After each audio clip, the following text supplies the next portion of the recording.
Vamos a conversar ahora con el viceministro de Economía, Enzo De Filippi. Bienvenido, viceministro, gracias por estar con nosotros. Buenos días, gracias por haberme invitado. Podríamos abundar en cantidades de preguntas, ¿cierto? Sí, pero... En realidad tenemos algunas muy positivas que yo en las mañanas comento, es decir, que en realidad contra todo lo que se decía, de alguna manera tenemos cifras alentadoras, ¿no es cierto? Sí, estuvimos en Washington con el ministro la semana pasada, a una reunión del Fondo Monetario del Banco Mundial, y nos ocurrió lo que siempre nos ocurre, que en el extranjero reconocen mucho más que aquí los esfuerzos que estamos haciendo para no solamente crecer la economía, según el FMI va a crecer este año 3,7, sino sobre todo por dejar la casa ordenada. No estamos yendo a tontas y a locas, sino vamos a dejar la casa ordenada y vamos a estar haciendo lo posible hasta el último día. Que eso sería una tranquilidad y en efecto se está reflejando.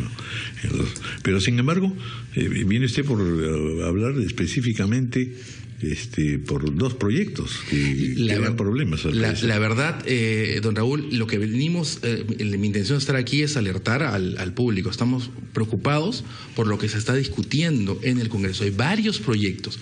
Hoy en la Comisión de Economía, si usted ve la agenda de proyectos que se discuten en la Comisión de Economía, todos tienen observaciones del MEF. ¿Por qué? Porque o perforan reformas importantes o tienen leyes o son proyectos de ley que benefician a unos sin entender muy bien por qué, o porque nos perforan la caja fiscal, que es el dinero de todos y con los cuales tenemos que construir hospitales, escuelas. ¿Puede darnos ejemplos de lo que dicen? El primero es la ley, hay un proyecto de ley que quiere derogar el reglamento de la ley de contrataciones del Estado. Ese es un esfuerzo que se ha hecho después de mucho tiempo para cambiar no solamente la ley, sino el paradigma con el cual se hacen las compras del Estado.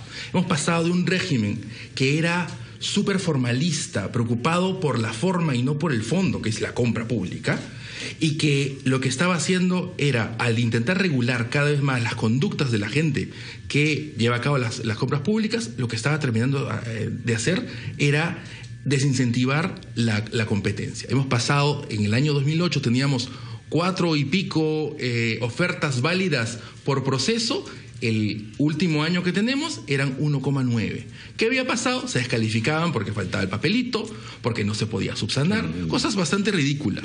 Típico formalismo. Y entonces lo que hemos pasado es a un régimen que ha simplificado los procesos y que es totalmente consistente con los principios de la OECD, que es este club de países que hacen las cosas bien, al cual el Perú quiere pertenecer. Y lo hemos hecho con la ayuda del Banco Mundial y del BID. ¿A alguien beneficiaría en particular el cambio en el reglamento de la ley de contrataciones? ¿Quién podría estar empujando un cambio como este? Porque hay que aclararle a nuestro público que cuando se están acabando los congresos es que cuando uno tiene que tener más cuidado. Mucha gente que se va y no le importa nada, y otros que se aprovechan porque quieren empujar legislaciones convenientes, entre comillas, sí, mira, a último minuto, ¿no? No quisiéramos personalizar. ¿Por qué? ¿Por qué? Porque estamos el MEF tiene una posición institucional y es por la solvencia y la estabilidad macroeconómica, y en este caso el cambio, lo que quieren hacer es derogar un reglamento. Entonces, si es una ley, no tiene reglamento, ¿cómo vas a comprar? Van a paralizar al Estado. Esta ley que se está discutiendo hoy en la Comisión de Economía va a paralizar el sistema de compras del Estado. ¿Por qué?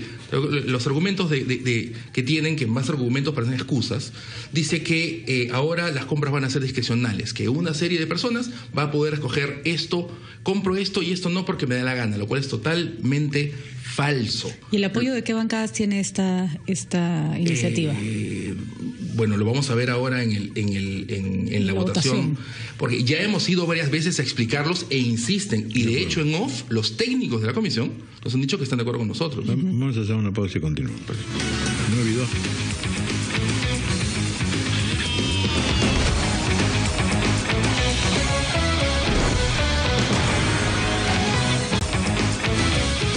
Muy bien. Continuamos entonces. ¿En qué estábamos? Estábamos en esta ley que pretende derogar el reglamento de contrataciones. Ahora, el viceministro no nos ha querido decir a quién beneficia, pero con la otra ley no se libra. Está fregado, porque es el proyecto de ley que modifica la forma de cobro del impuesto selectivo al consumo de la cerveza. Sí, o sea que ya sabemos a quién beneficia. El 2013 pasamos el mes de una reforma para unificar el cobro del selectivo al consumo a todos los licores, no solamente a la cerveza. ¿Okay? Entonces pasamos de tener un sistema en que se cobraba por porcentaje a un sistema que se cobra por porcentaje, pero combinado con un monto mínimo que está de acuerdo a la cantidad de alcohol. ¿Por qué? ¿Por qué existe el impuesto selectivo al consumo?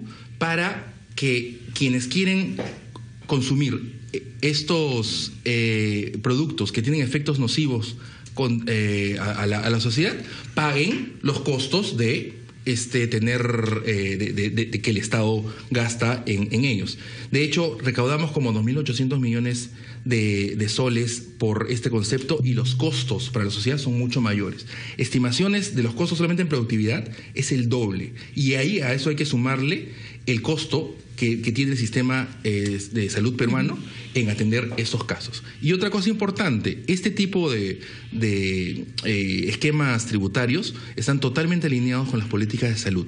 Si vemos cuál es la incidencia del uso y el abuso de alcohol en el Perú, las estadísticas en el Perú son las más altas de Latinoamérica, datos de la OMS. Vamos, parece lo lógico que si vas a cobrar más impuestos los cobres a la gente que toma trago o que fuma cigarro. Que es un bien suntuario, no es un bien de primera necesidad. Exacto, no pasa nada si uno lo deja de hacer, es mejor si lo deja de hacer. ¿Pero que las cervezas se quieren salir de este esquema? Exactamente, que hay un proyecto de ley que quiere que las cervezas se salgan del esquema. ¿Y por qué la cerveza y no el ron, no sé, no el pisco, que es el trago de Habría sabor que nacional? preguntarle a los que lo proponen. Lo que lo proponen dicen, en el caso de la cerveza ya no vas a cobrar la manera como el MEF ha determinado que se cobre, que es el sistema mixto, sino solamente un porcentaje. ¿Por qué?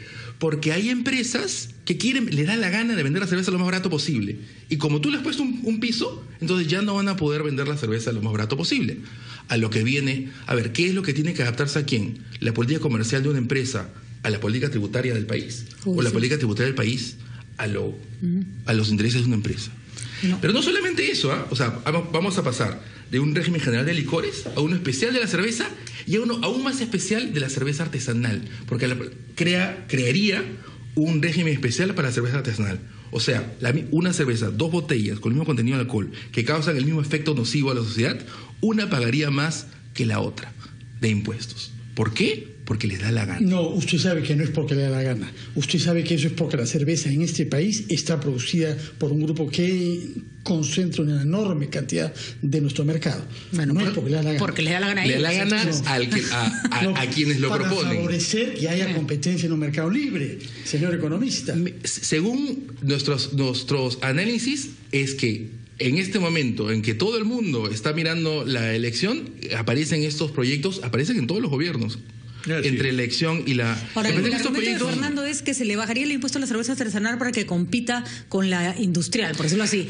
¿Es posible? Lo cual es ridículo. Los mercados son totalmente excluyentes. Cuando tú ves... O sea, ¿cuándo ha nacido esta industria de la cerveza artesanal? Los últimos años, cuando ya estaba con este régimen. O sea, no es que este régimen impide el crecimiento de la industria de la cerveza artesanal. Y es un producto la cerveza selectivo, es un producto caro. ¿no? Claro. Es un producto caro porque tiene una escala de producción mucho más pequeña. Entonces, ¿los va a favorecer? No. Lo que va a favorecer este cambio es a quienes venden la cerveza barata, no es la cerveza artesanal. Aquí entre nos la cerveza artesanal no tiene ninguna opción de competir con la bácula, no hay forma, ¿no? Es de nichos, deben producir el 0.1% de lo que produce es la muy otra, poco. ¿no? Luego, los argumentos dicen, bueno, hacemos esto porque así vamos porque se ha aumentado el consumo de alcohol de mala calidad. Cero, ninguna estadística, ninguna, don Raúl, cero. Segundo argumento, con este mecanismo de cobro están fomentando la concentración, están favoreciendo la concentración del mercado. Cero, tengo un doctorado en organización industrial. Esto no funciona en ninguna parte del mundo el impuesto favorece a los grandes o a los chiquitos. A ninguno. ¿Y por qué el selectivo del tabaco? No pregunto, no sé si es muy alto o muy bajo, pero ¿por qué el tabaco sigue siendo tan barato en el Perú? Versus uno viaja y no puede comprar una cajetilla de cigarros, cuesta un montón de plata. Sí, ese es un tema. El problema de ponerlos más altos ahora, en el tema de la cerveza, lo que cobramos es el 10% de lo que cobra el promedio de la OECD. Sí, tenemos menor nivel adquisitivo, pero no es el 10% del promedio de la OECD. O sea que no estamos cobrando mucho. No estamos cobrando mucho. No podemos cobrar mucho más porque efectivamente ahí estarías incentivando la producción de licores de baja calidad.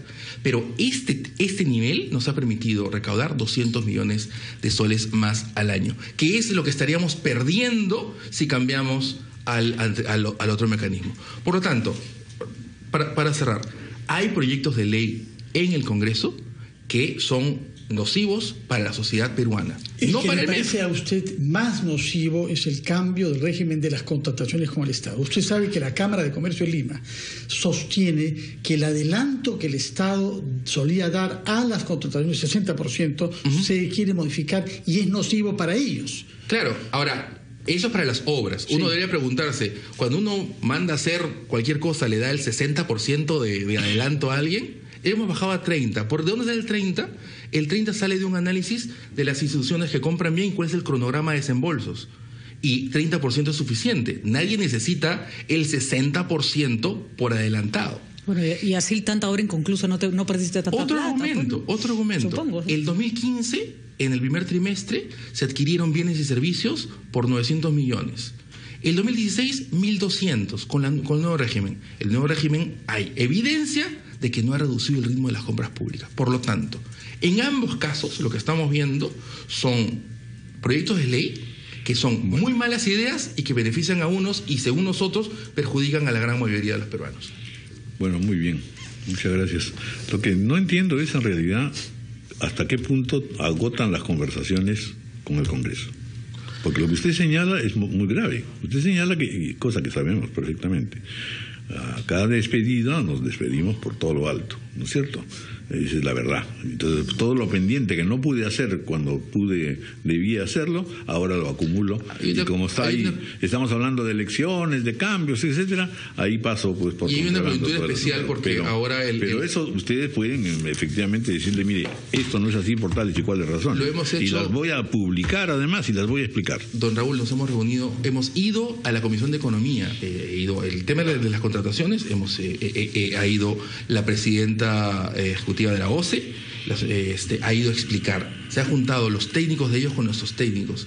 En privado, los técnicos de ellos nos han dicho que saben que nosotros tenemos la razón, pero hay un interés detrás de esto y que sea el público el que determine de quién es el interés. En el caso el caso de la cerveza, ya pasó la Comisión de Defensa del Consumidor y en cualquier momento puede entrar a la Comisión de Economía o exonerarse para que entre de frente al Pleno.